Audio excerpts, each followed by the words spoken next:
जनवरी से रिशिफ्ट को पेपर था आरआरबी कंट्रोलर का। ठीक है, मैं as soon as possible video खत्म करने की कोशिश करूँगा क्योंकि मेरी भाई ट्रेन है। तो भाई नेक्स्ट टाइम मैं तुम्हें यही बताऊँगा कि जो मैंने तुम्हें कल बताया था कि भाई जिसने वन वो अच्छा कर दिया, मेरे भाई पेपर ही उसी का है और आज भी ऐसा ही हुआ भाई। ठीक है, अगर ईगो में आपने एक आध सवाल को भी ले लिया भाई तो दिक्कत हो जाएगी। अगर मैंने ईगो में 2 से 3 क्वेश्चन को ले लिया, अगर मैंने उसको ईगो में नहीं लिया होता तो मैं आज 92 से 93 करके आ पाता। ठीक है, मैंने 88 किए हैं भाई। ठीक है, तो पेपर भाई ये है कि एडवांस के नाम पे पूरा ज्योमेट्री 2D 3D और ज्योमेट्री आया हुआ है पूरा। ठीक है, और पलड़ा अरिथमेटिक और एडवांस का कंपैरिजन मैं करूँ तो भाई अरिथमेटिक हमेशा की तरह एज यूजुअल ज़्यादा थी। ठीक है, और मुझे लगा जैसे कि मैं SSC CGL का पेपर दे रहा हूँ क्योंकि SSC का पेपर दे रहा हूँ क्योंकि SSC में भी अब 2D और 3D का वेटेज सबसे ज़्यादा हो गया है, तो उसमें भी 2D और 3D सबसे ज़्यादा थी। ठीक है, क्यूबवर्ड वगैरह। ठीक है, क्यूबवर्ड के अंदर क्यूब भरना था। ठीक है, 6 सेंटीमीटर की साइड है क्यूब की और उसको 5 × 6 × 7 सेंटीमीटर के उसमें डालना था, तो कितने क्यूब डाल सकते हैं। ठीक है, ये सब था। और ज्योमेट्री में आपका ज्योमेट्री के सारे फॉर्मूले याद कर लेना। और भाई ये मैं बोलना चाहूँगा अपने फॉर्मूले सारे याद कर लेना क्योंकि एक भी ऐसा चैप्टर नहीं था जिससे क्वेश्चन ना बनाओ भाई।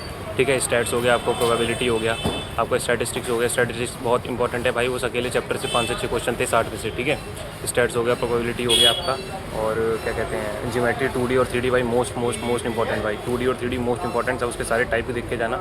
ठीक है, अभी भी है आप लोग के पास टाइम, ज्योमेट्री देख के जाना।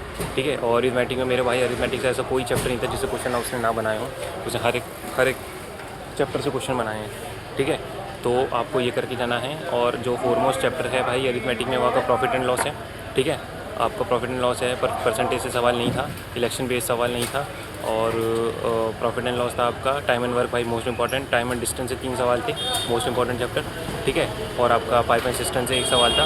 और आपका ओवरऑल ये मान लो कि अरिथमेटिक में ऐसा कोई चैप्टर नहीं है जिससे उसने ना टच किया हो भाई, उसने हर एक चैप्टर को टच किया है। ठीक है, और किसी के चैप्टर को तो ऐसे टच किया है कि उससे 3 से 4 सवाल पूछनी है। ठीक है, तो भाई फिर नेक्स्ट में ये है कि आपका 2D और 3D आपको करना है एनी हाउ, आपको ज्योमेट्री करना है। ठीक है, और आपको 2D 3D करना है, आपको ज्योमेट्री करना है। आपको ट्रिग्नोमेट्री नहीं आई थी भाई, मेरी शिफ्ट में नहीं आई थी। अलजेब्रा का एक भी सवाल मेरे शिफ्ट में नहीं था। हाइट एंड डिस्टेंस नहीं था, कोऑर्डिनेट ज्योमेट्री नहीं थी, केवल एडवांस के नाम पे 2D था, 3D था और ज्योमेट्री थी। तो आपको जो करना है वो ये है कि 2D और 3D और ज्योमेट्री तो करना ही करना है, स्टैट्स करना ही करना है, प्रोबेबिलिटी करना ही करना है। ठीक है, आप मान लो इसी में से 35 सवाल अगर एडवांस के थे, मतलब अगर 35 सवाल एडवांस के थे तो 35 के 35 इन्हीं 4 चैप्टर में से बने हुए थे। और अरिथमेटिक में भाई आपको हर एक चैप्टर करना है भाई। इवन वो भी बहुत इंपॉर्टेंट चैप्टर है, क्या कहते हैं आपका पाइप एंड सिस्टम, उससे भी क्वेश्चन था। पाइप एंड सिस्टम था आपका, और पहले क्वेश्चन टाइम एंड वर्क का था। अल्टरनेट वाली टाइप है, वो जरूर करके जाना। ठीक है, तो भाई ये सारे चैप्टर हैं। और बाकी अगर मैं कुछ नहीं बता पाया हूँ, हालांकि मैंने सारे बता दिए हैं कि क्या क्या था, तो आप मुझे कमेंट में पूछ लेना। ठीक है, बाकी तो मैंने सब बता ही दिया है कि ये इंपॉर्टेंट था, वो इंपॉर्टेंट था सभी। ठीक है, फिर से बता देता हूँ एक बार, एडवांस में आपका 2D 3D और ज्योमेट्री बहुत इंपॉर्टेंट है। सारे एडवांस का पूरा चैप्टर इन्हीं 4 चैप्टर से बना हुआ था। कौन से चैप्टर से? 2D 3D ज्योमेट्री और ये आपका क्या नाम है स्टैट्स। ठीक है, स्टैट्स एंड प्रोबेबिलिटी, ये 5 चैप्टर से पूरे कम से कम मान लो आप 30 से 32 सवाल थे। और जो रेस्ट थे वो सारे उससे आए हुए थे आपके, क्या नाम है अरिथमेटिक से हर एक चैप्टर को उठाया है। ठीक है, अब आप मेरी बात सुनो। एनालिटिकल रीजनिंग आ नहीं रही है जो कि आपका सबसे बड़ा कंसर्न है, कंक्लूजन एजम्पशन वगैरह कुछ नहीं आ रहा है, तो आपने गेम तो आधा इधर ही जीत लिया। ठीक है, मैं भी सबसे ज़्यादा दिक्कत इसी में ले रहा था और इसमें से एक भी क्वेश्चन नहीं था।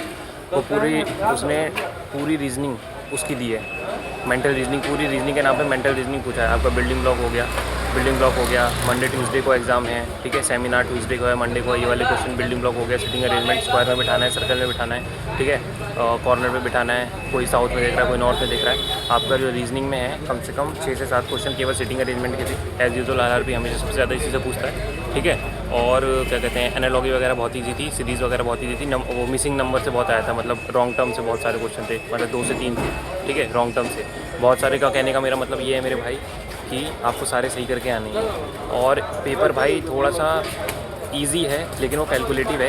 इस वजह से मेरे भाई जिसने ईगो खेला, फिर से मैं बता रहा हूँ, जिसने ईगो खेला भाई उसका काम तो तमाम है। ठीक है, तो यही है आपका, मैंने फिर से आपको बता ही दिया है। और जिसको अगर मैं कुछ छूट रहा हूँ, चाहे जिसका और कोई कंसर्न है मेरे भाई, फटाफट मेरे को कमेंट में बता देना। बाकी मेरी ट्रेन है भाई, मैं निकल रहा हूँ बहुत जल्दी।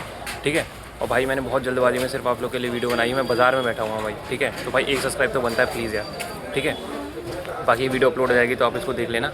और जो मैंने जो भी चैप्टर मोस्ट इंपॉर्टेंट बोले हैं वो आप खुद कल आओगे तो वीडियो पे मेरे कमेंट कर देना, मैं वीडियो डिलीट नहीं करूँगा, आप मुझे थैंक्स बोल के जाओगे। ठीक है, बाकी all the very best guys, all the very best.